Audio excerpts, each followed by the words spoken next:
कि हम लोग बहुत ज़्यादा इस्तेमाल करते हैं।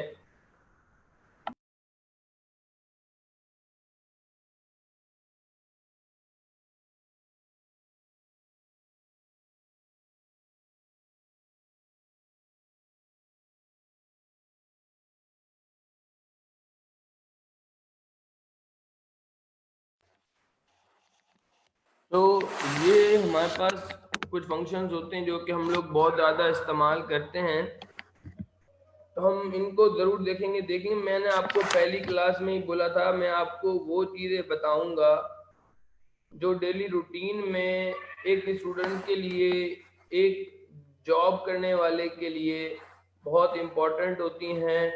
मैं हर चीज़ आपको डेली लाइफ से रिलेटेड बताऊंगा कि आपको क्या प्रॉब्लम्स आ सकती हैं, आपको किन किन जगहों पर क्या क्या प्रॉब्लम्स को फेस करना पड़ सकता है, उन चीज़ों का हल क्या होगा और यहाँ पर हम उसको कैसे सॉल्व करेंगे। तो मैंने आप लोगों को एक काम दिया था कि आप लोग मुझे अटेंडेंस शीट बना के दिखाएं, जिसके अंदर जो है वो मुझे ये पता लगे कि उसके अंदर जो है टोटल एब्सेंट कितने हैं, के प्रेजेंट कितने हैं और लीव कितनी है। तो किस किस ने वो चीज़ बनाई और किसको समझ आई, किसको समझ नहीं आई और किसको क्या सीखने को मिला।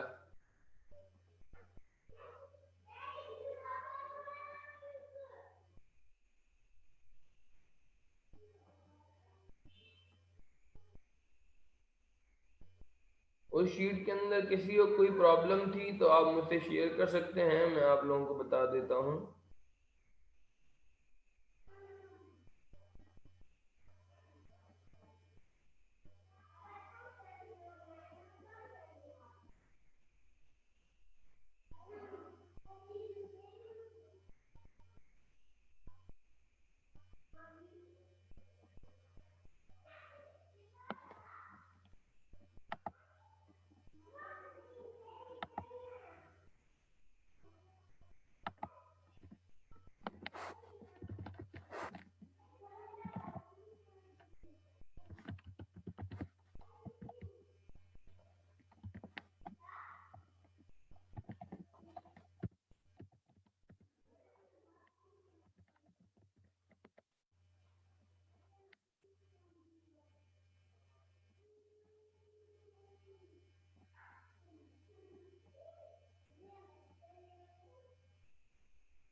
देखें, आप लोगों में से जितने भी न्यू स्टूडेंट हैं, आप लोग फिक्र मत करें, सारी चीज़ें आप लोगों को समझ आ जाएंगी, सारा क्लियर हो जाएगा, आप समझ जाएंगे चीज़ों को। सिंपल आप लोग यहाँ पर देखें, मैं आप लोगों के सामने उस चीज़ को रिपीट कर रहा हूँ। जिसने बनाया तो वो अच्छी बात है, जो नहीं बना सका वो देख ले, उसको कोई प्रॉब्लम होगी तो वो क्लियर हो जाएगी। सो हम लोग बनाते हैं यहाँ पर, आप देख लें। फॉर एग्जाम्पल यहाँ पर सबसे पहले हमने यहाँ पर किया था कि आईडी लिखी थी, फिर उसके बाद नेम, फिर उसके बाद जो है हमारे पास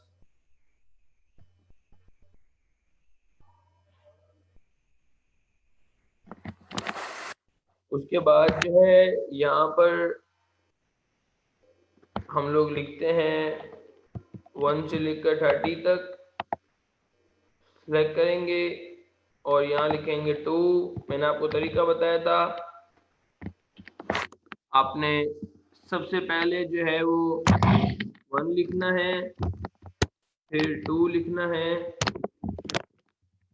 देन उन दोनों को सिलेक्ट करना है और आपने इन दोनों को सिलेक्ट करके डॉट पे क्लिक करके इसको लेके जाना है आगे राइट साइड की तरफ, और ये आपके पास नंबर आते रहेंगे। आपको कहाँ तक चाहिए आप वहाँ तक अपने नंबर्स लिख सकते हैं। ये हमारे पास 30 नंबर हो गए, लेकिन ये एरिया बहुत ज़्यादा इंक्रीज हो गया है, तो मैंने आपको बताया था कि आप यहाँ पर फॉर्मेट के ऑप्शन में जाएंगे और यहाँ पर आके आपको एक ऑप्शन मिलेगा ऑटो फिट कॉलम विड्थ।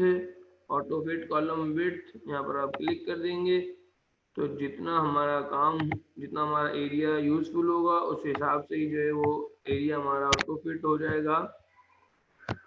तो उसके बाद यहाँ पर मैं इस एरिया को सिलेक्ट करता हूँ। सिलेक्ट करने के बाद मैं ऊपर बॉर्डर के ऑप्शन में आता हूँ।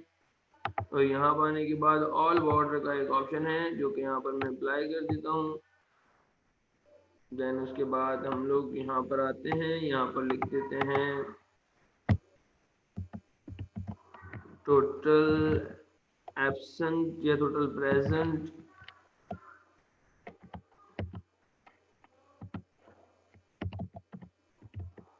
टोटल एब्सेंट,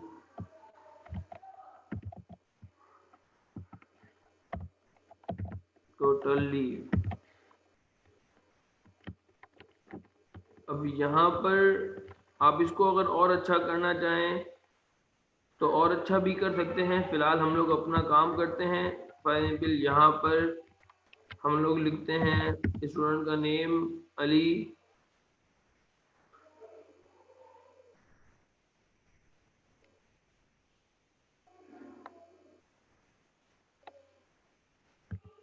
और उसके बाद यहाँ पर हम लोग लिख देते हैं present present present present present present absent absent absent.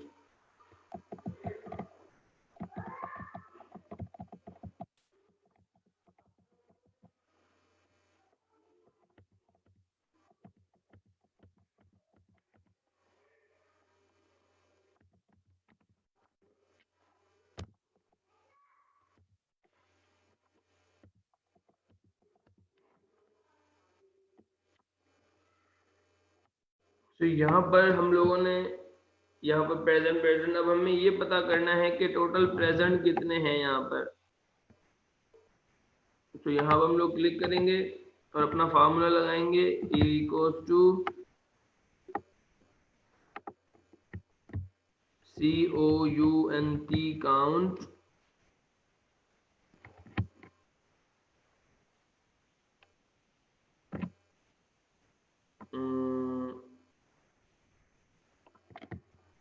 और हम लोग यहाँ पर एक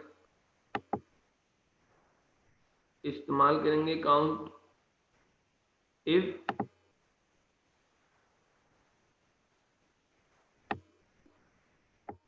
तो काउंट इफ में जाएंगे हम लोग, ये आपके लिए न्यू भी हो सकता है, आप लोग सिंपल आएंगे काउंट इफ।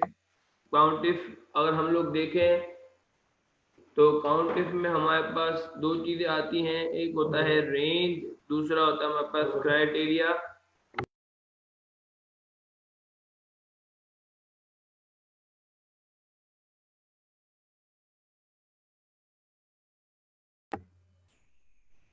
तो यहाँ पर हमने लिखा count if.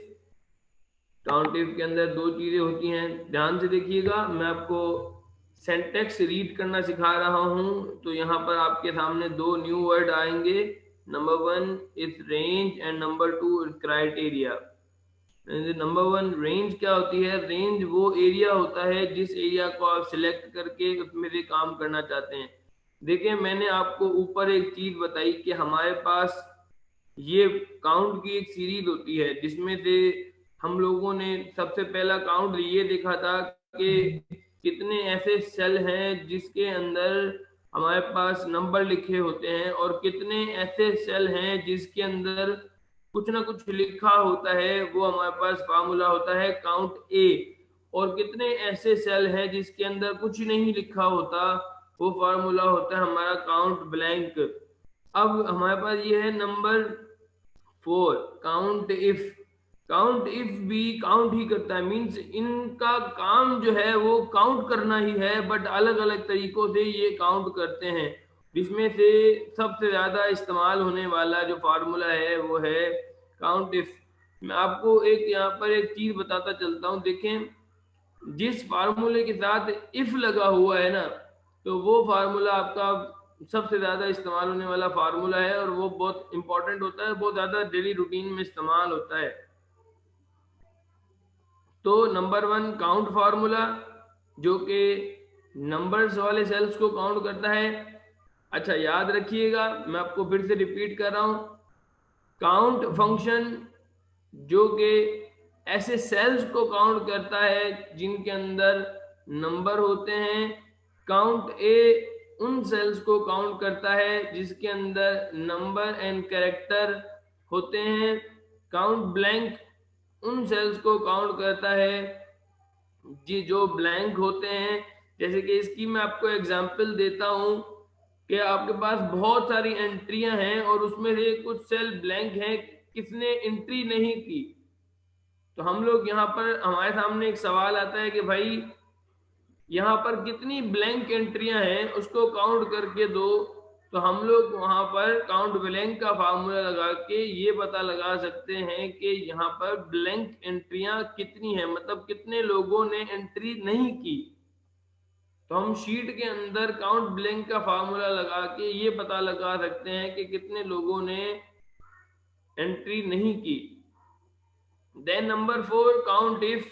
Count if the most popular and most जो है वो इस्तेमाल होने वाला जो एक फार्मूला है, बहुत ज़्यादा इस्तेमाल होने वाला फार्मूला है। इसका काम भी काउंट करना है बट कंडीशन वाइज काउंट करता है ये। इसकी मैं एग्जांपल आपको अलग अलग तरीकों से दे सकता हूं, लेकिन अभी यहाँ पर यहाँ पर हमारे पास ये है, लेकिन इसका मैं मकसद बताता हूं। काउंट इफ उन सेल्स को काउंट करता है जिनके अंदर सेम वैल्यूज होती हैं। इसका मकसद ये है काउंट इफ उन सेल्स को काउंट करता है जिसके अंदर हमारे पास सेम वैल्यूज होती हैं।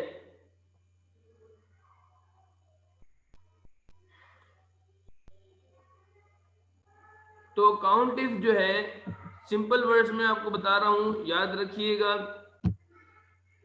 काउंट इफ उन सेल्स को काउंट करता है जिनके अंदर सेम वैल्यूज होती हैं। मल्टीपल एग्जांपल हो सकती हैं इसकी। नंबर 1 एग्जांपल है हमारे पास ये अटेंडेंस शीट। हमें ये काउंट करना है कि इस रो के अंदर कितने पी हैं।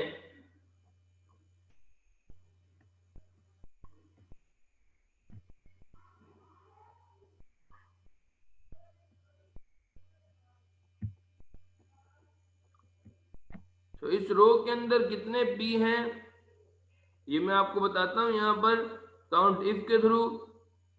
तो हम इसकी दूसरी एग्जांपल्स भी यहाँ पर देखेंगे। तो इसके अंदर दो चीजें हैं। Number 1 it's range and number 2 is criteria.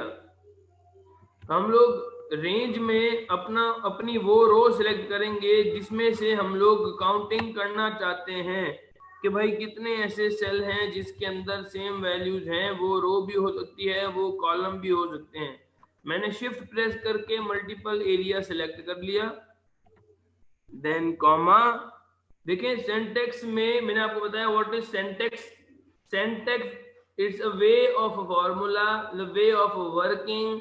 हमने सिंटैक्स को अच्छे तरीके से समझना है। सिंटैक्स क्या होता है, सिंटैक्स कैसा दिखता है, ये मैं आपको बताया था। ये count if bracket open range comma criteria bracket close, एक एक पार्ट को हम लोग सिंटैक्स कहते हैं।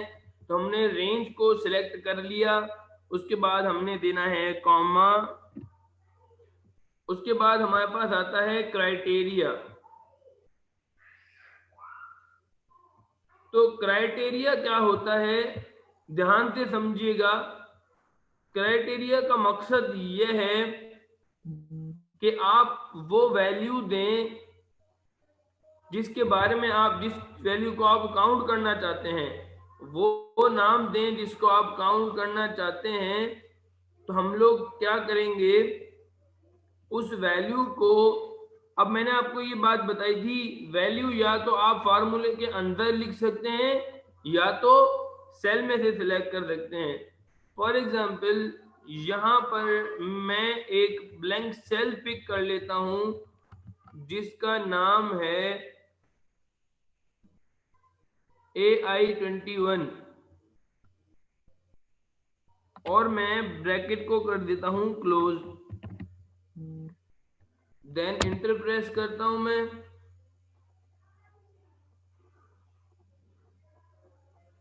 इंटर प्रेस कर देता हूं और इंटर प्रेस करने के बाद यहां पर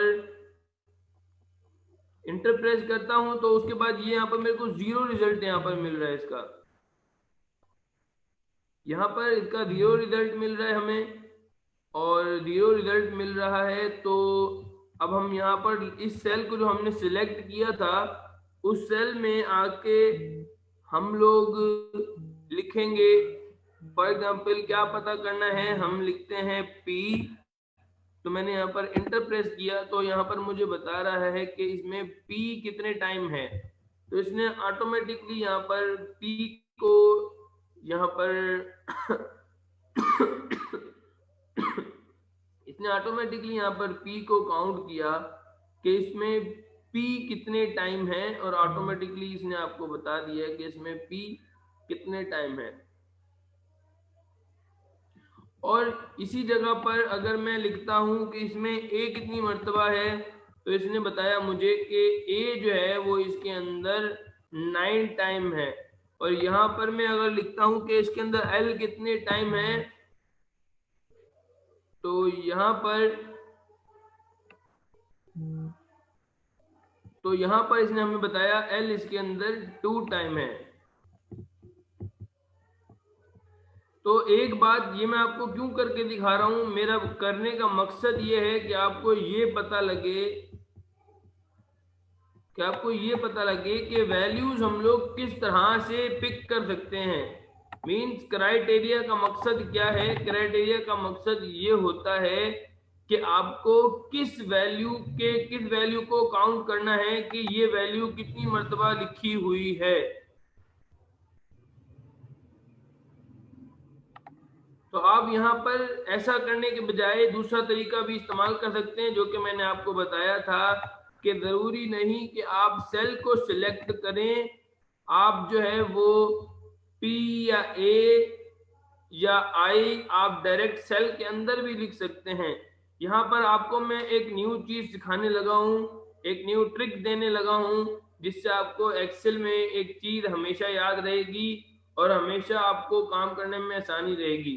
देखिए हमारे पास कीबोर्ड में 2 किस्म के सिंबल्स होते हैं, एक होता है कैरेक्टर, दूसरा होता है नंबर।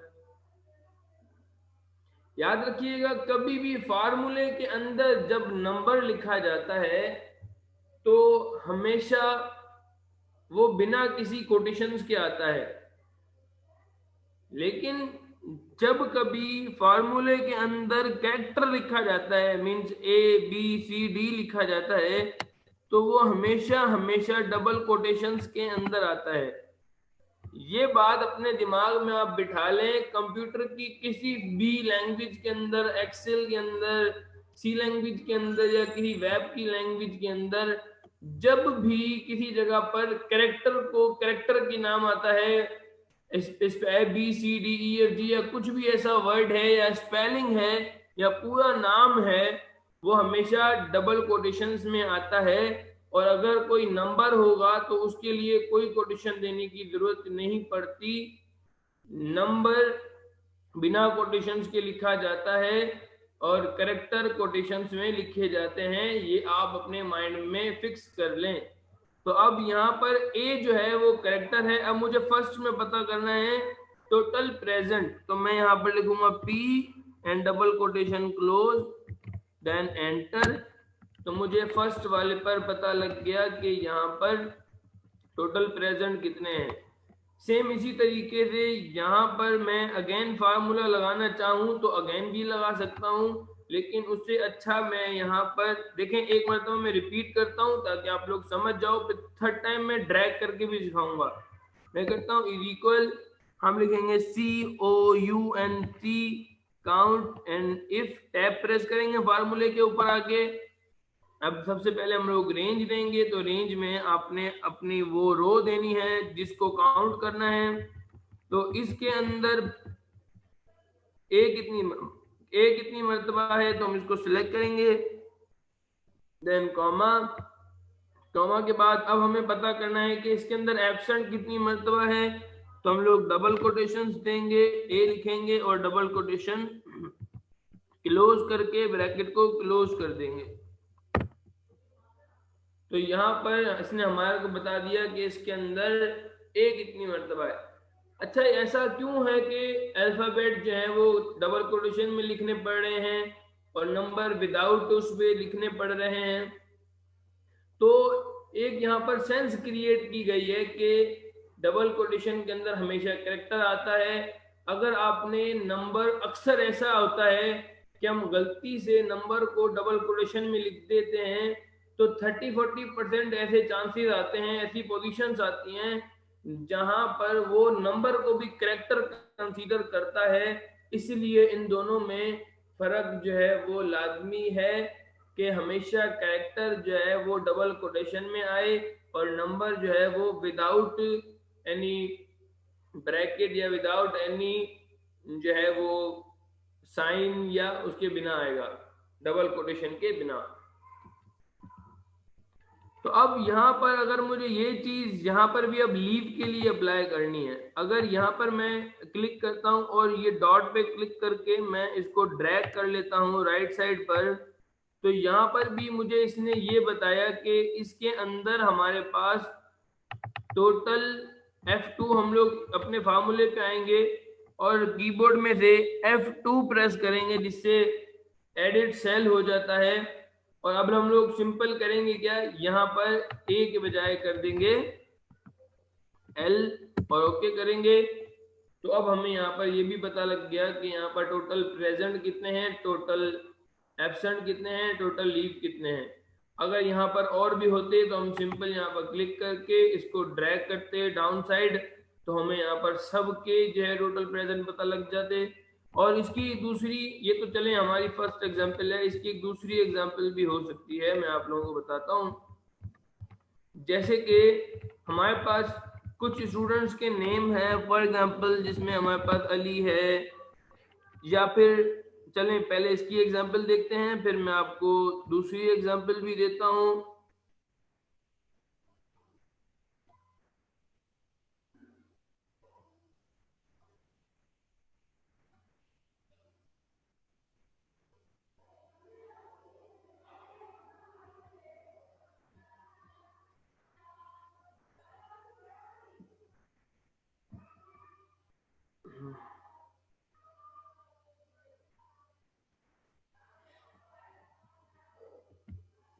सो हम यहाँ पर अभी हम लोग काउंट इफ को ही कंटिन्यू कर रहे हैं। तो यहाँ पर मैंने कुछ ऐसे स्टूडेंट्स के नेम लिखे हैं जिसको मैं यहाँ पर लिस्ट में ऐड करता जा रहा हूँ।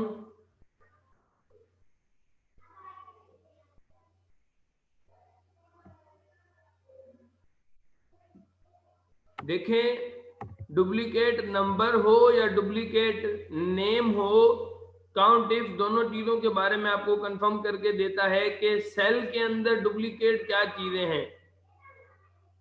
काउंट इफ से आप दोनों चीजों का पता लगा सकते हैं, वो डुप्लीकेट नेम भी हो सकता है, वो डुप्लीकेट नंबर भी हो सकता है। अच्छा आपने सवाल पूछा। फॉर एग्जाम्पल आपके पास किसी चीज की एंट्री चल रही है और उसके अंदर डुप्लीकेट जो है वो एंट्री अलाउ नहीं है, तो आप वहां पर काउंट इफ का फंक्शन लगाकर ये पता लगा सकते हैं कि किसी चीज की एंट्री 2 टाइम नहीं है। तो वहां पर आप नंबर के ऊपर भी ये फार्मूला लगा के अब ये पता लगा सकते हैं कि वहां पर किसी नंबर की एंट्री 2 टाइम नहीं है। देखें, सम फंक्शन कैलकुलेट करता है, ये वो काउंट नहीं करता, ये सेल्स को काउंट करता है, वो सम करता है, वो एडिशन करता है। इन दोनों में फर्क है।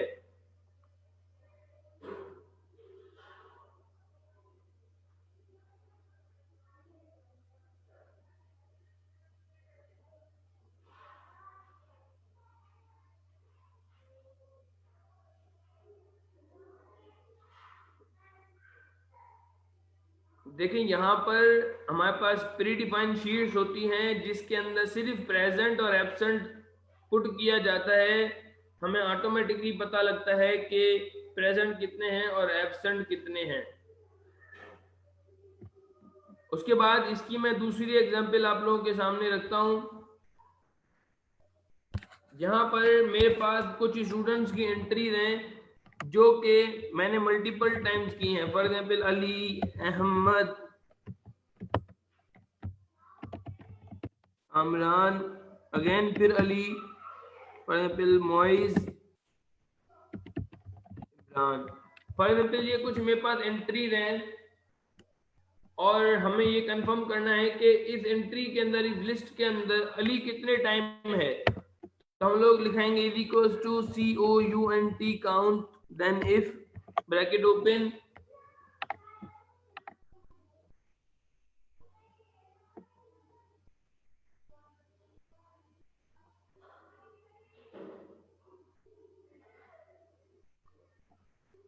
देखिए आप लोग न्यू जितने भी स्टूडेंट्स हैं, आप लोग मैं जो पढ़ा रहा हूं उस पर फोकस करें। ये न्यू ही हैं इन लोगों के लिए भी और आप लोगों के लिए भी, तो आप इस पर फोकस करें तो आपको ये चीजें भी समझ आएंगी।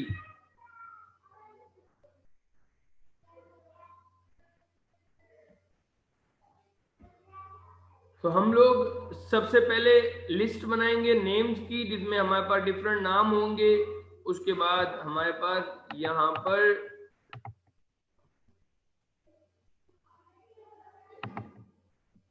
हम लोग सिलेक्ट करेंगे अपनी लिस्ट को, रेंज को। रेंज में मैंने बताया था कि रेंज आपकी लिस्ट होती है, वो रो वाइज भी हो सकती है, वो कॉलम वाइज भी हो सकती है। आपने उसको सिलेक्ट किया। अब देखें यहाँ पर वही चीज आ गई है कि अब आपको नाम किसी सेल से पिक करना है या डायरेक्ट इसके अंदर ही लिखना है। देखिए जैसे कि मैंने अभी आपको बताया, देखिए ये चीज मैं बार बार कहता हूं क्योंकि जिसको वैल्यूज पिक करना नहीं आई एक्सेल के अंदर, उसको एक्सेल का कुछ भी नहीं आया, फार्मूला तो दूर की बात है। सबसे पहला तरीका एक्सेल के अंदर ये होता है कि हमें वैल्यूज का पता हो कि वैल्यूज कहां से आ रही हैं, एक ही सेल से ली जा रही है या मल्टीपल सेल से ली जा रही है। अब फॉर एग्जाम्पल मैंने आपको बताया क्राइटेरिया का मकसद ये होता है कि हमें किसके बारे में, लिस्ट में किसके बारे में, किस नाम को या किस नंबर को काउंट करना है, वो नाम लिखो बस, उसे वो नाम चाहिए। वो नाम हम लोग इसके अंदर भी लिख सकते हैं डबल कोटेशन में। फॉर एग्जाम्पल मैंने लिखा अली, ब्रैकेट क्लोज किया और एंटर किया, तो इसने यहाँ पर काउंट किया कि अली इसके अंदर कितनी मर्तबा है, 1 2 एंड 3।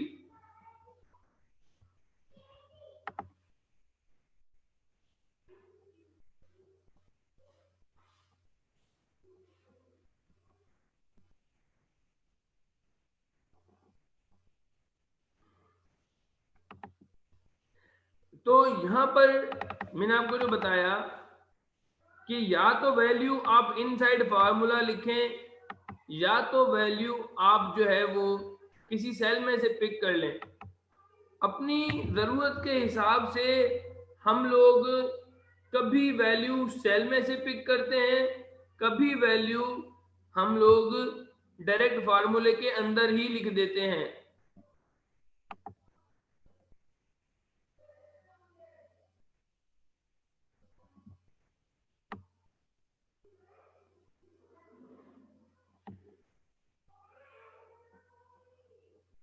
नंबर को भी सर्च करते हैं, देखें मैं आपको बताता हूँ सारी चीजें हम लोग कर लेंगे, इसमें कोई इशू नहीं है। तो यहाँ पर इसने हमें बताया कि हम इस लिस्ट के अंदर अली कितने टाइम है, और जो मैं बार बार एक बात बोल रहा हूँ कि हम लोग वैल्यू को दो तरीकों से इस जगह पर पुट करते हैं। वैल्यू या तो आप खुद लिख लें या तो आप किसी सेल से पिक कर लें। फॉर एग्जाम्पल यहाँ से मैं अली को रिमूव करता हूँ और उसके टॉप वाला सेल सेलेक्ट कर लेता हूँ और मैं एंटर प्रेस करता हूँ और यहाँ पर मैंने लिखा अली, एंटर किया तो इसने हमें बता दिया। देखिए अली उसको इस सेल में से मिले या अली उसके इनसाइड लिखा हुआ हो, बात एक ही है।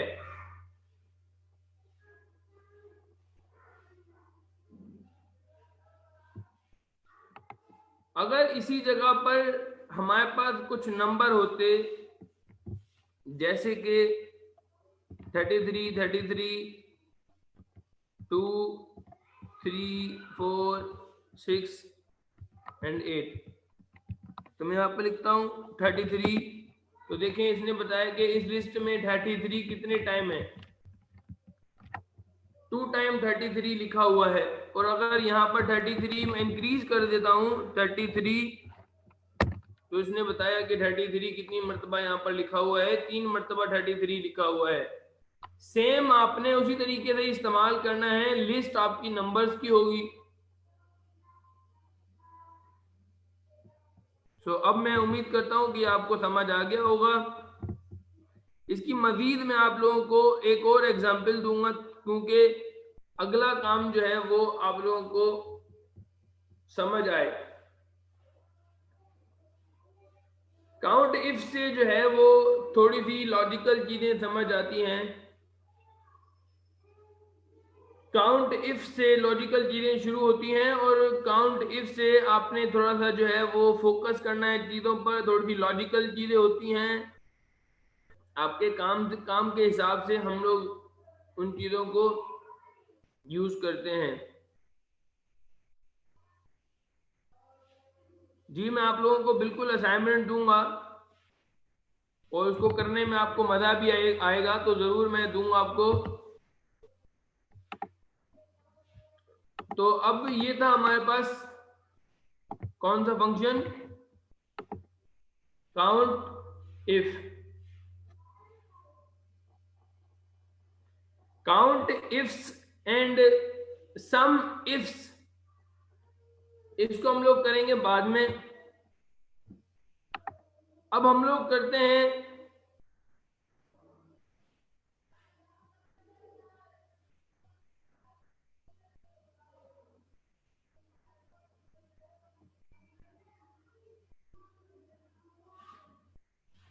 देखिए परसेंटेज निकालना बिल्कुल इजी है। मैंने आपको पहले भी बताई थी, obtain marks multiply by 100 divided by total marks. आपने सिंपल यहाँ पर तो ऑब्टेन मार्क्स लिखने हैं।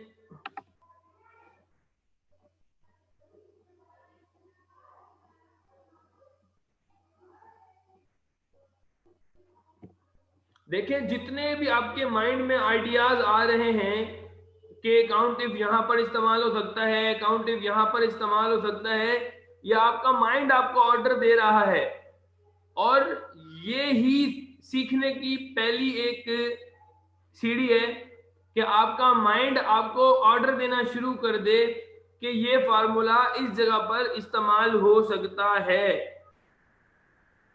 तो आप इसको इस्तेमाल करके देखें। आपको अगर लगता है कि मैं इस फार्मूले के थ्रू ये काम कर सकता हूं या कर सकती हूं, तो आप लोगों ने उस काम को करके देखना है।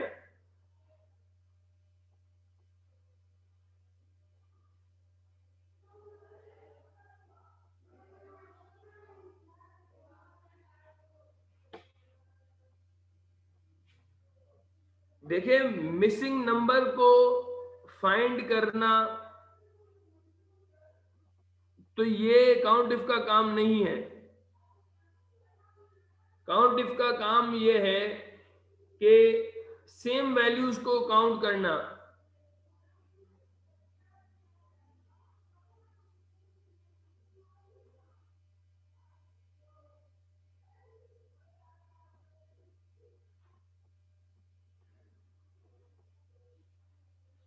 देखिए जिसने मुझसे ये सवाल किया है कि मिसिंग नंबर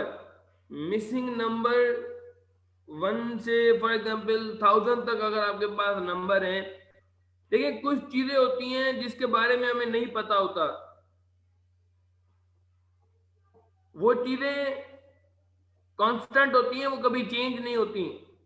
जिसकी सबसे बड़ी मिसाल है सीरीज किसी चीज की। हमारी बड़ी से बड़ी लिस्ट बनती है ना, उस लिस्ट के अंदर अगर किसी चीज को रिमूव किया जाता है, अगर किसी चीज को मिटा दिया जाता है या खत्म कर दिया जाता है, वो भी लिस्ट रेडी करने के बाद, तो उसका सीरीज आइटम कभी भी हमारे पास खत्म नहीं होता, क्योंकि हमें ये भी पता करना होता है कि भाई हमने कौन सा नंबर या कौन सा आइटम खत्म किया। इसकी मैं आपको एक मिसाल देता हूं।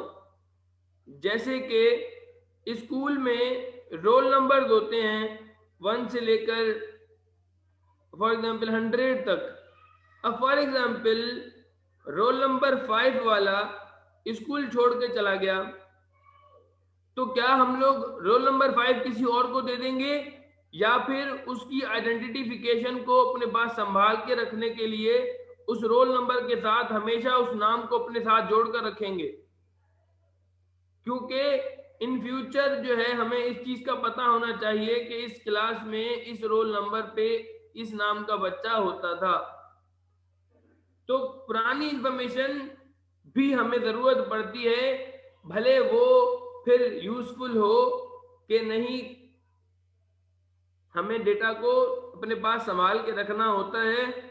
तो ऐसी लिस्टें कभी भी नहीं बनती जिसके अंदर नंबर मिसिंग हो।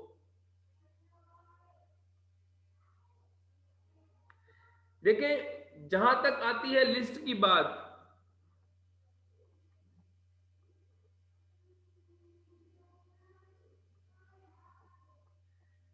हमारी दुनिया के निजाम में एक सिस्टम है। वो सिस्टम एक इतना इंपॉर्टेंट सिस्टम है जिसके बारे में हमें नहीं पता। मैं आपको वो भी बताता हूं। देखिए, इंसान हो या कोई मशीन हो, इन सब को एक अपनी आईडी असाइन की जाती है जो कि खास होती है।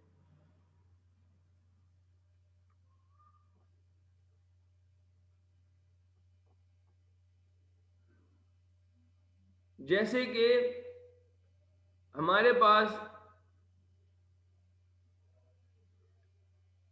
अपना एनआईसी होता है। एनआईसी मतलब कि इंसान हो या मशीन हो, सबको एक खास नंबर असाइन किया जाता है उसकी आइडेंटिफिकेशन के लिए। जिस तरह इंसानों में उनका एनआईसी होता है और मशीनों में मॉडल नंबर होता है, और वो कभी भी सेम नहीं होता। मोटरसाइकिल ही क्यों ना हो, हर मोटरसाइकिल का अपना अपना नंबर होता है। सेम दिखने वाली चीजों का भी अलग अलग नंबर होता है, और ये होना जरूरी है। अगर ये नहीं हुआ तो प्रॉब्लम्स हो सकती हैं, चोरियां हो सकती हैं और बड़े बड़े मसले हो सकते हैं। इसलिए दुनिया की हर चीज के अंदर, ये तो एक्सेल है, यहाँ पर लिस्ट का कॉन्सेप्ट तो बाद में आया, लेकिन चीजों को एक सही तरीके से आइडेंटिफिकेशन करने के लिए एक यूनिक कॉलम बनाया जाता है। वो आईडी का होता है या किसी और चीज का होता है। अब जैसे कि एक मैं आपको बात बताता हूं, आप लोग नेटवर्क इस्तेमाल करते हैं, मोबलिंग, जोंग, यूफोन और डिफरेंट किस्म के आप लोग जो हैं वो नेटवर्क को इस्तेमाल करते हैं। आपको पता है कि हमारे पास नंबर्स के अंदर भी सीरीज चलती है। जैसे कि मैं यहाँ पर अगर आपको नाम लिखता हूँ, फॉर एग्जाम्पल हमारे पास जो मोबलिंग का नंबर होता है वो होता है 030, ठीक है, 030। और हमारे पास जो जोंग का नंबर होता है वो होता है 031। और जो हमारे पास इसी तरह के नेटवर्क्स होते हैं 032। हमारे पास दूसरे नंबर होते हैं 033 और उसके बाद 034। अब आप देखें इसके अंदर चेंज है तो क्या है, 0 1 2 3 4।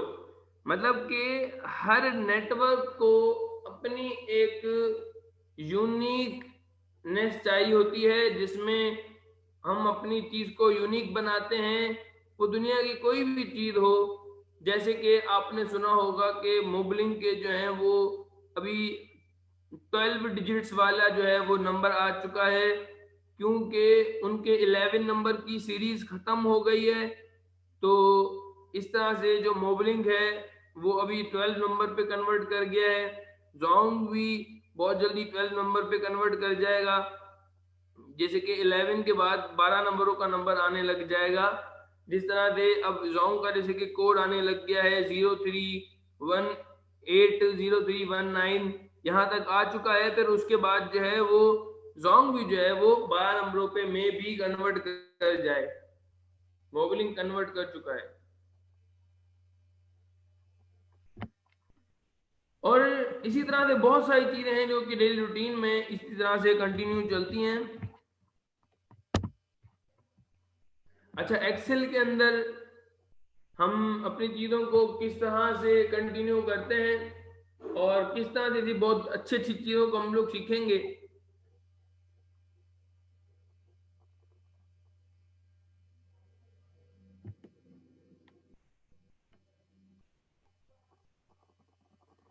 क्या आप लोगों को मेरी आवाज सही आ रही है?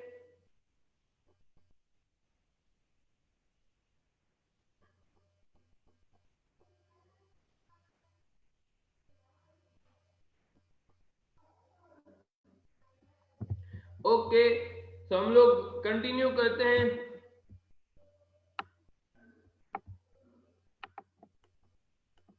अब यहाँ पर हम लोग एक फार्मूला करेंगे। अच्छा, मुझे ये आप लोग बताएं कि आपको काउंट इफ समझ आ गया? काउंट इफ, क्योंकि काउंट इफ समझ आएगा तो अगले आप फार्मूलाज कर सकेंगे।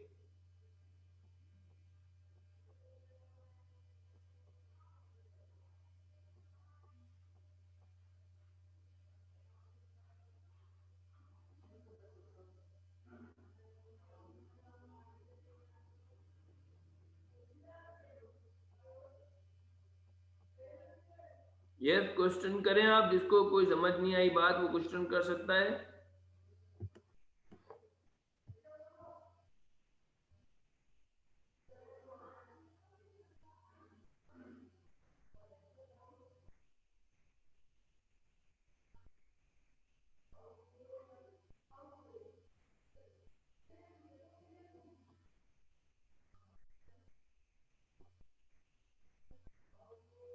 हाँ, अभी मैं अगेन समझाऊंगा, आप लोगों को क्लियर हो जाएगा जिसको समझ नहीं आया, क्योंकि अभी हम लोग एक चीज करेंगे जिसमें ये आपको चीज क्लियर क्लियर हो जाएगी।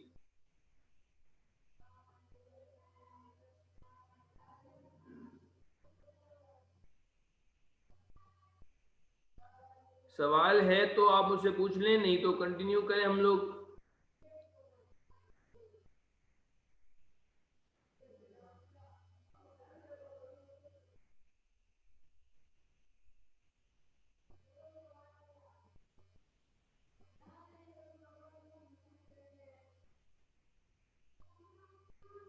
चले, वो मैं रिपीट कर देता हूं।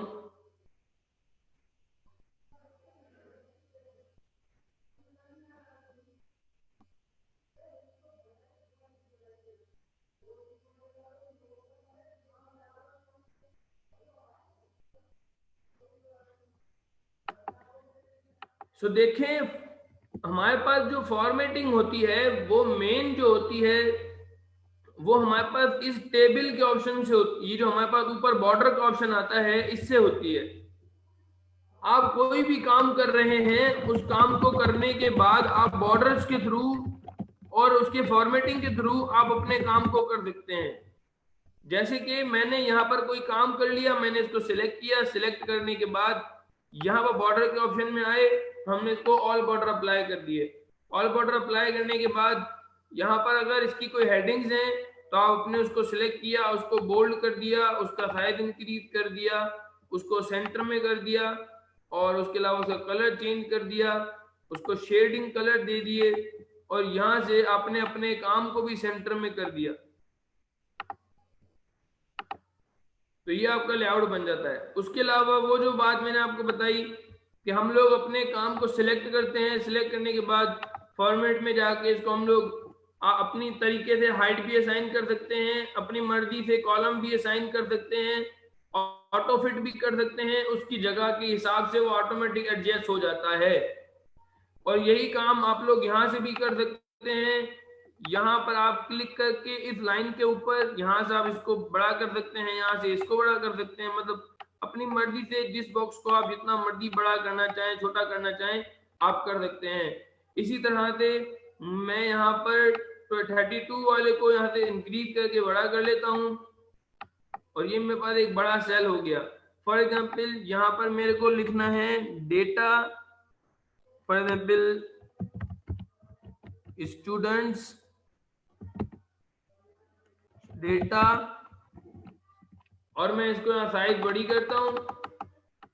साइज बड़ी करने के बाद यहाँ पर मैं इसको, अब यहाँ पर अगर मैं इसको कलर वगैरह असाइन करता हूँ, फॉर एग्जाम्पल मैं इसको कलर असाइन कर देता हूँ येलो, देन उसको मैं कोई राइटिंग स्टाइल भी दे देता हूँ।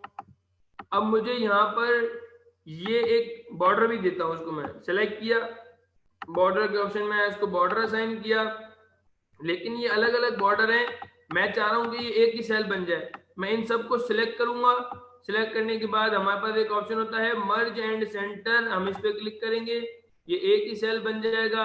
देन उसको हम लोग कलर असाइन कर देंगे जो आप करना चाहते हो, तो ये आपका एक फॉर्मेट यहाँ पर ऑटोमेटिकली बन जाएगा।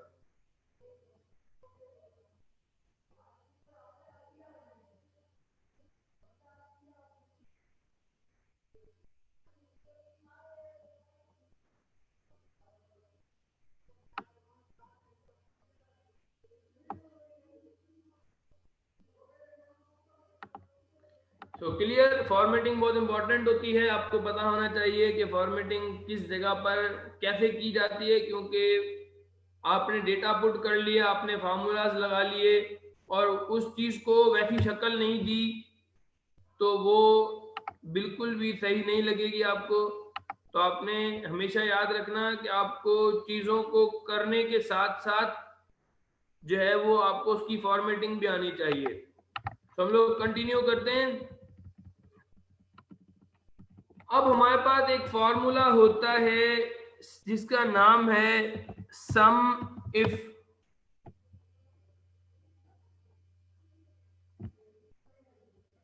सम इफ को बताने से पहले मुझे आप लोग कुछ चीजें बताओ ताकि मुझे पता लगे कि आप लोगों को मेरी बताई हुई चीजें समझ आ रही हैं कि नहीं। लेकिन आप लोग जर्नल वर्डिंग में बताना, कोई ज्यादा अलग अलग तरीकों से बताने की जरूरत नहीं है। आपसे मैं पूछता हूं सबसे पहले कि काउंट फंक्शन क्या काम करता है।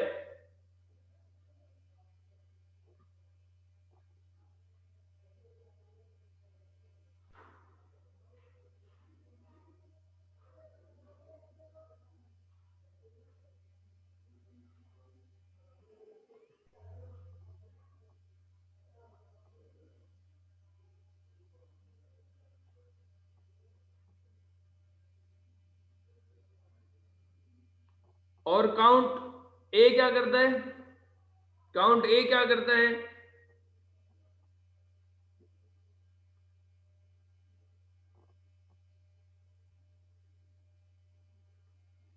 काउंट ब्लैंक क्या करता है?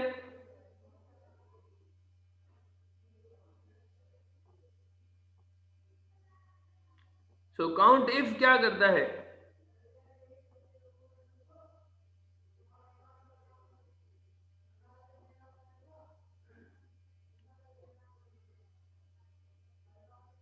काउंट इफ क्या करता है?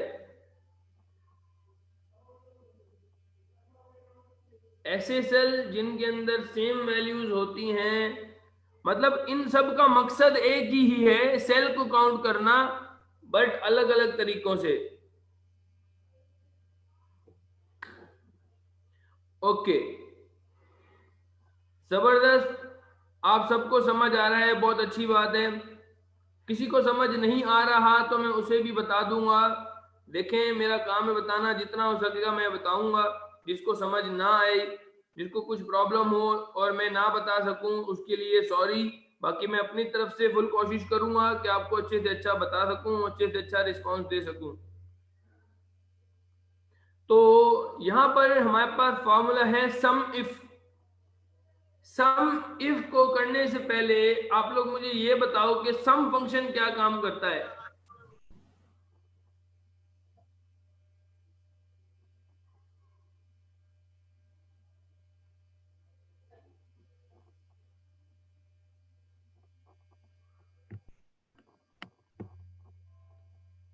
तो सम इफ क्या करता होगा, सम इफ क्या करता होगा?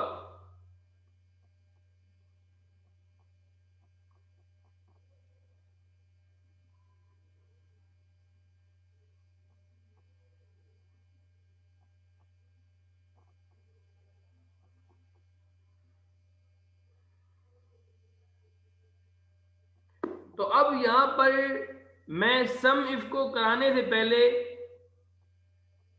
हम पहले सम इफ करेंगे, देन अगेन काउंट इफ की तरफ मूव करेंगे।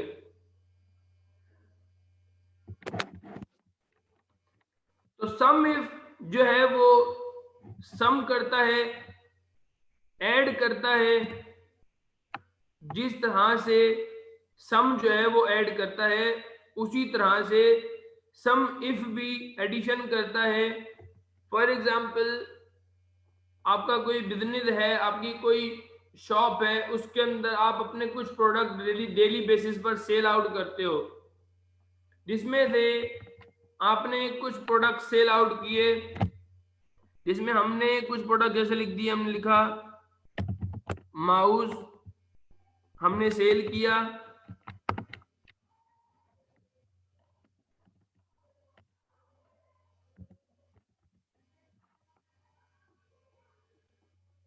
प्रोडक्ट नेम,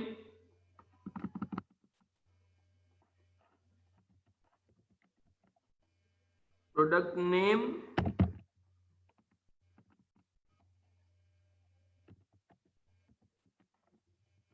और यहां पर हम लोग लिख देते हैं प्राइस।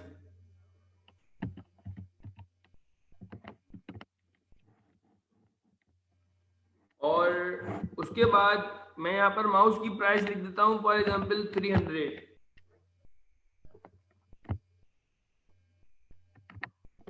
और यहां पर हम लोग लिख देते हैं LCD, उसकी प्राइस लिख देते हैं फॉर एग्जांपल 5000। इसी तरह से हम लोग यहां पर अगेन एक माउस लिख देते हैं।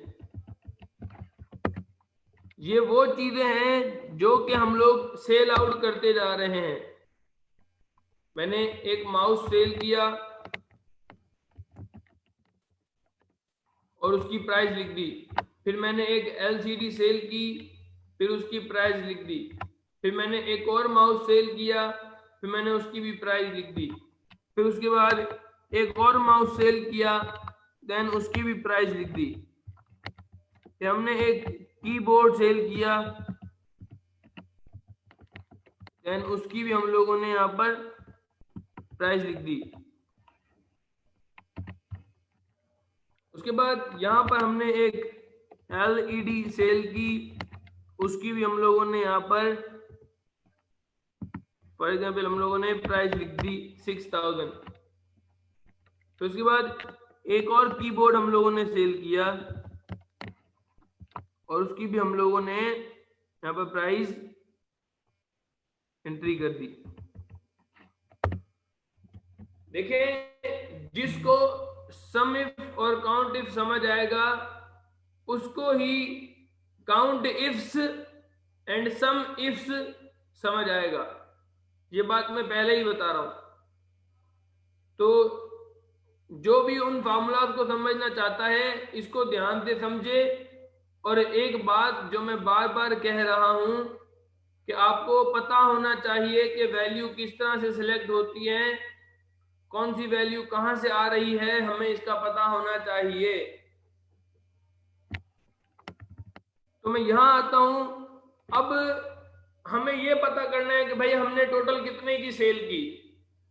मतलब एक ऐसी ऐसी कंडीशन होती है जिसमें हमें ये पता करना होता है कि भाई हमने टोटल कितने की सेल की। सबसे पहले तो मैं इसको फॉर्मेट में ले आता हूँ, मैं सिलेक्ट करता हूँ, इसको ऑल बॉर्डर दे देता हूँ, यहाँ सिलेक्ट किया, यहाँ से जो मैंने इसका साइज इंक्रीज कर दिया, बोल्ड कर दिया, देन कलर भी दे देते हैं।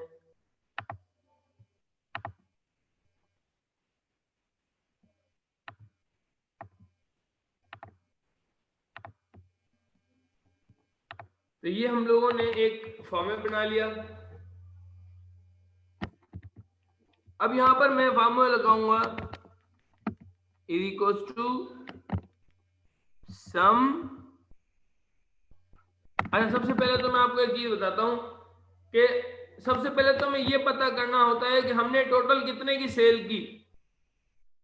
तो हम लोग क्या करते हैं, हम सिंपल फार्मूला लगाते हैं इक्वल्स टू सम, और हमने अपने सारे वैल्यूज को सिलेक्ट करके इंटर प्रेस कर दिया, तो हमें पता लग गया कि हमने इन सब की कितनी सेल की टोटल। तो हमें ये पता लग गया कि भाई हमने जो है वो टोटल इतने की सेल की। लेकिन आपको ये पता करना है कि आपने अपनी सेल के अंदर से माउस की कितने की सेल की। मतलब आपको जो अमाउंट चाहिए, अगर आपके पास छोटी सी लिस्ट है तो आप सिंपल अपने काम को जुगाड़ी तरीके से कर सकते हो। आप सिंपल लिखोगे इज इक्वल, आपने लिखा सम, और आपने पहला माउस सेलेक्ट किया, कॉमा दे दिया,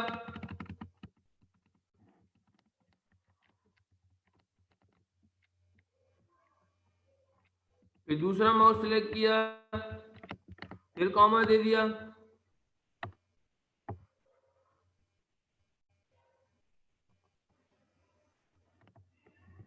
फिर आपने तीसरा माउस सेलेक्ट किया, फिर आपने ब्रैकेट क्लोज करके एंटर कर दिया।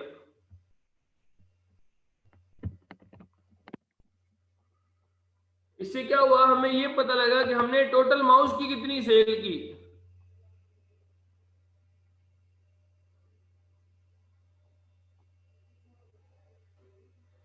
लेकिन ये लिस्ट थी जिसके अंदर सिर्फ 5-6 आइटम है। लेकिन आइटम अगर हमारे पास थाउजेंड्स में होते तो हम लोग क्या करते, हम एक एक माउस को सिलेक्ट नहीं करेंगे, फिर बहुत टाइम लग जाएगा।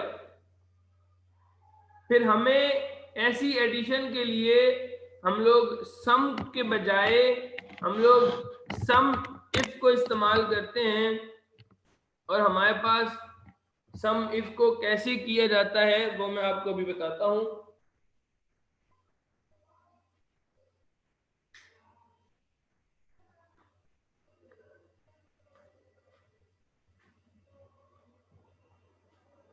तो आपने सबसे पहले लिखना है इक्वल्स टू, आपने लिखा सम इफ ब्रैकेट ओपन। तो सबसे पहले हम लोग रीड करेंगे सेंटेक्स सम इफ का। तो सम इफ का जो सेंटेक्स है वो है, सबसे पहले आपने रेंज देनी है, फिर क्राइटेरिया देना है, फिर आपने सम रेंज देनी है। यहाँ पर 3 चीजें हैं। ये एज लाइक काउंट इफ की तरह इसका सेंटेक्स है। काउंट इफ में भी यही चीजें थी, रेंज थी, क्राइटेरिया था, बस। लेकिन सम इफ के अंदर 3 चीजें हैं, एक चीज ऐड की गई है, range, criteria and sum range. तो अब यहाँ पर हमारे पास रेंज क्या होगी, हमारा अमाउंट। ये नहीं होगा, आप ऐसे नहीं कि इसको भी लिख दें, मैं इसको रिमूव कर देता हूं ताकि आपको प्रॉब्लम ना हो। हम इसको सिलेक्ट नहीं करेंगे। इक्वल्स टू सम इफ, हमने याद रखिएगा काउंट इफ जो है वो काउंटिंग के लिए इस्तेमाल होता है, इसलिए वहां पर हम लोग नेम को सिलेक्ट कर लेते हैं, नंबर को भी सिलेक्ट कर लेते हैं। लेकिन सम इफ में जो हमारी रेंज होगी वो हमारे पास हमारे नंबर होंगे, क्योंकि ये इनको ऐड करेगा। हमने दिया कॉमा, कॉमा देने के बाद वो कह रहा है क्राइटेरिया कि आप कौन से प्रोडक्ट को, कौन से आइटम की एडिशन करना चाहते हैं, कौन से एक प्रोडक्ट की एडिशन करना चाहते हैं। तो वो प्रोडक्ट मैं ऊपर वाले सेल में लिख लूंगा। तो मैंने ऊपर वाले सेल को सिलेक्ट कर लिया, देन कॉमा। कॉमा के बाद सॉरी एक मिस्टेक कर दी मैंने। यहाँ पर सम इफ में ये दोनों चीजें सिलेक्ट होंगी, रेंज के अंदर दोनों चीजें सिलेक्ट होंगी, नेम एंड प्राइस। देन उसके बाद क्राइटेरिया, ब्लैंक सेल हम लोग सिलेक्ट करेंगे जिसके अंदर हम लोग क्राइटेरिया लिखेंगे। Then third one is sum range. Sum range ये कह रहा है कि इसे कोई ऐसी रेंज दो जो आपस में ऐड हो सके, कोई ऐसी रेंज दो जो आपस में ऐड हो सके। तो मैंने मिस्टेक कर ली थी जिसकी वजह से वो मैंने गलत सिलेक्ट कर लिया था। तो सबसे पहले आपने जो है वो अपनी नेम एंड प्राइस को सिलेक्ट करना है, फिर आपने ब्लैंक सेल क्राइटेरिया जिसके अंदर आप अपने प्रोडक्ट का नाम लिखेंगे जिसका आप सम चाहते हैं, किसी एक प्रोडक्ट का सम चाहते हैं, उसका आप यहाँ पर इस सेल के अंदर नाम लिखेंगे जिसको मैंने सिलेक्ट किया है। फिर कॉमा, कॉमा देने के बाद वो कह रहा है कि कोई एक ऐसी रेंज सिलेक्ट करें जो आपस में ऐड हो सकती है। अगर मैं इस रेंज को सिलेक्ट करता हूं तो ये रेंज आपस में ऐड नहीं हो सकती, लेकिन अगर मैं इस रेंज को सिलेक्ट करता हूं तो ये आपस में ऐड हो सकती है। तो हम लोग इसको सिलेक्ट करके ब्रैकेट क्लोज करेंगे, देन एंटर प्रेस करेंगे। तो अब जैसे ही मैं इस जगह पर लिखता हूं माउस, तो हमें यहाँ पर पता लग गया कि माउस की टोटल सेल कितनी है। हम लिखते हैं कीबोर्ड, तो उसने कीबोर्ड का सम हमें दे दिया। तो ये हमारे पास एक तरीका होता है कि जिसमें हम लोग डायरेक्टली बड़ी से बड़ी लिस्ट के अंदर किसी एक प्रोडक्ट का सम हम लोग निकाल सकते हैं कि वो लिस्ट फिर थाउजेंड्स की हो या उससे बड़ी कोई लिस्ट हो, उसके अंदर हम लोग ये पता लगा लेते हैं कि उस लिस्ट में जो है वो यहाँ पर कितनी चीज के क्या सम है, क्या वैल्यूज है।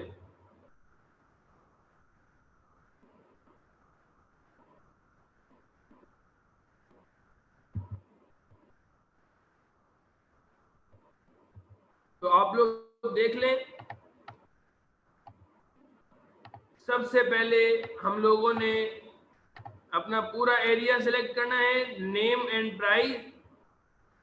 उसके बाद क्राइटेरिया मींस उस प्रोडक्ट का नाम जिसका आप सम चाहते हैं। Number 3 is a sum range, ऐसी रेंज जो आपस में प्लस हो सके।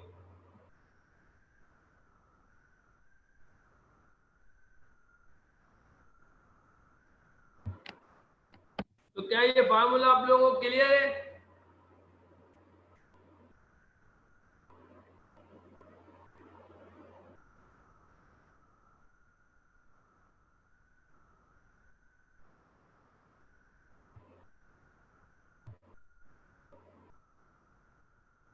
अब आप लोग मुझे ये बताओ कि सम इफ में और काउंट इफ में सेम चीज क्या है? हालांकि दोनों का काम अलग अलग है, सेम चीज क्या है उन दोनों के अंदर?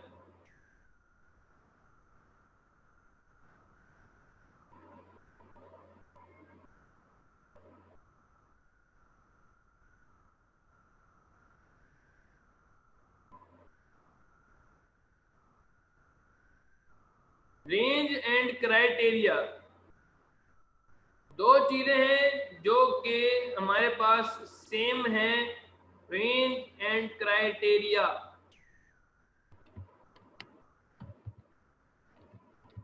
तो अब यहां पर मैं काउंट इफ का फार्मूला भी लगाता हूं। काउंट इफ यहां पर मैंने रेंज सिलेक्ट की जो कि सिर्फ नाम होंगे क्योंकि यहां पर नंबर का कोई काम नहीं, कॉमा, क्राइटेरिया हमने सिलेक्ट किया, ब्रैकेट क्लोज और इंटर, और मैं यहां पर लिखता हूं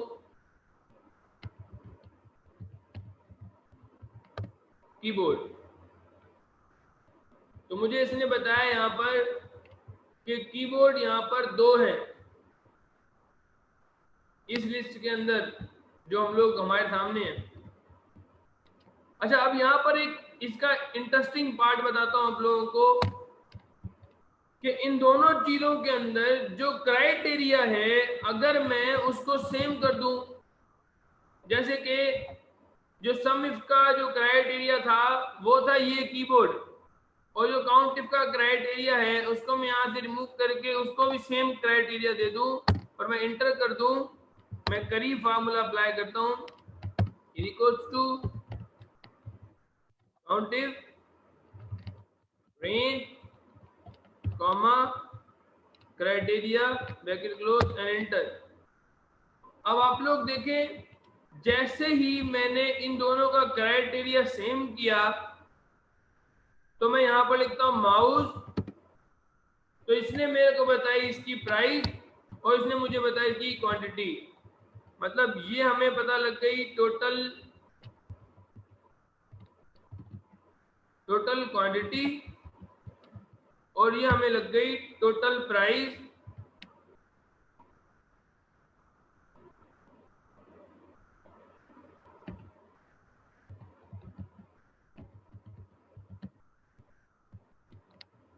तो ये हमारे पास पता लग गया हमें कि भाई इस बंदे ने 3 जो है वो माउस खरीदे हैं और इतने के खरीदे हैं, और ये काम हमने काउंट इफ और सम इफ को जोड़ कर लिया। हम इसका भी एक फॉर्मूला यहाँ पर एक लेआउट बना लेते हैं। इसको सबसे पहले बॉर्डर असाइन करते हैं, बॉर्डर असाइन करने के बाद हम इनका कलर ब्लैक कर देते हैं, इनको व्हाइट कर देते हैं,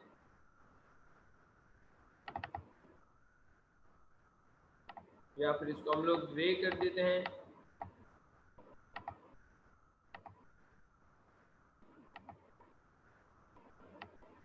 और इसको हम लोग यहाँ पर सर्च मर्ज कर देते हैं, मर्ज एंड सेंटर, इसके साइज को हम लोग बड़ा कर देते हैं यहाँ से और सेंटर में करके इसके ऊपर हम लोग एक हेडिंग दे देते हैं,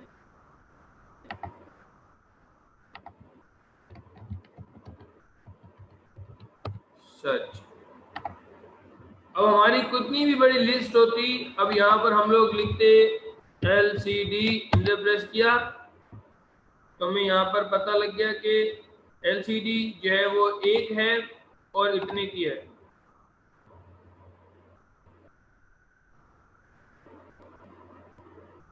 तो ये था हमारा काउंट इफ और सम इफ। उम्मीद करता हूं कि आप लोगों को सम इफ और काउंट इफ जो है वो क्लियर हो गया होगा।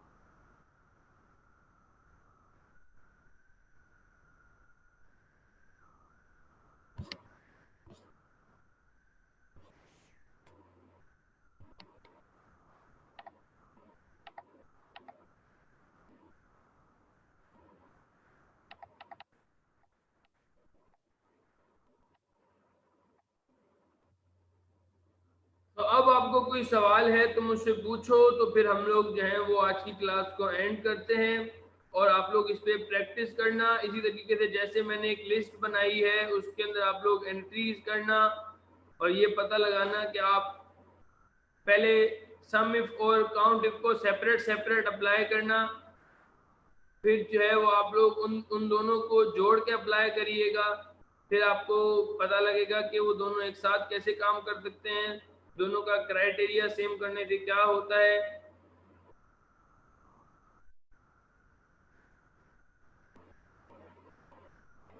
देखिए टोटल क्वांटिटी और टोटल प्राइस तो हमें सम इफ और काउंट इफ ने बताई है ना, तो हमने थोड़ी खुद काउंट की है। देखिए हमारी क्लास की जो रिकॉर्डिंग्स होती हैं वो तकरीबन फेसबुक पे लाइव होती हैं, तो वो आपको हमारे फेसबुक पेज पर जो है वो मिल जाएंगी। देखें प्रैक्टिस लिस्ट जो है वो आप लोग खुद बनाएं तो अच्छी बात है, आपकी जो है वो फॉर्मेटिंग अच्छी होगी, आपको लिखने का तरीका भी समझ आएगा।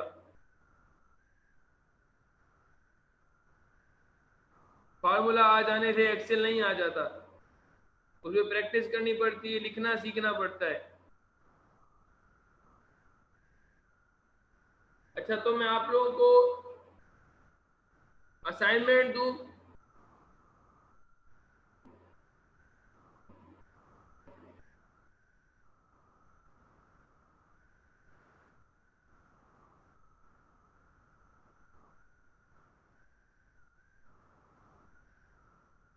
चले असाइनमेंट देता हूं, लेकिन वो थोड़ी ट्रिकी होगी, मे भी शायद आप लोगों को समझ ना आए, लेकिन ट्राई करिएगा। आप लोगों की असाइनमेंट ये है कि आपके यहाँ पर देखें, आपको पता है कि माउस भी अलग अलग कंपनी के होते हैं और एलसीडियां भी अलग अलग कंपनी के होते हैं। तो अब यहाँ पर आप लोगों ने एक तीसरा कॉलम ऐड करना है और वो होगा टाइप। जैसे कि माउस एचपी का, एलसीडी डेल की, फिर माउस एचपी का, तीसरा माउस डेल का और कीबोर्ड एचपी का। मजा आएगा इसको करिएगा आप लोग। फिर एचपी, देन एचपी। अब यहां पर कंडीशन चेंज है। अब आपको ये पता नहीं लगाना कि माउस कितने के हैं, टोटल माउस कितने के हैं। अब आपको ये पता लगाना है कि माउस एचपी के माउस जो हैं वो टोटल कितने के हैं। अब यहाँ पर डेल के माउस भी हैं और एचपी के माउस भी हैं। अब आपको सिर्फ एचपी के माउस का सम चाहिए, डेल के माउस का सम नहीं चाहिए। तो आप कैसे करेंगे? तो ये आप लोगों की असाइनमेंट है। नेक्स्ट क्लास में हम लोग इसी से ही कंटिन्यू करेंगे। तो आप लोग ट्राई करिएगा कि किस तरह से ये होगा। एक अच्छा आइडिया मेरे माइंड में आया ताकि आप इस पे आप प्रैक्टिस करें, इसको अच्छे तरीके से करें। सो अब हमें जो यहाँ पर आप लोगों की असाइनमेंट है वो ये है कि आपको माउस का सम नहीं करना, आपको एचपी के माउस का सम करना है कि जो एचपी के माउस हैं उनका सम आ जाए। तो आपको असाइनमेंट समझ आ गई सबको?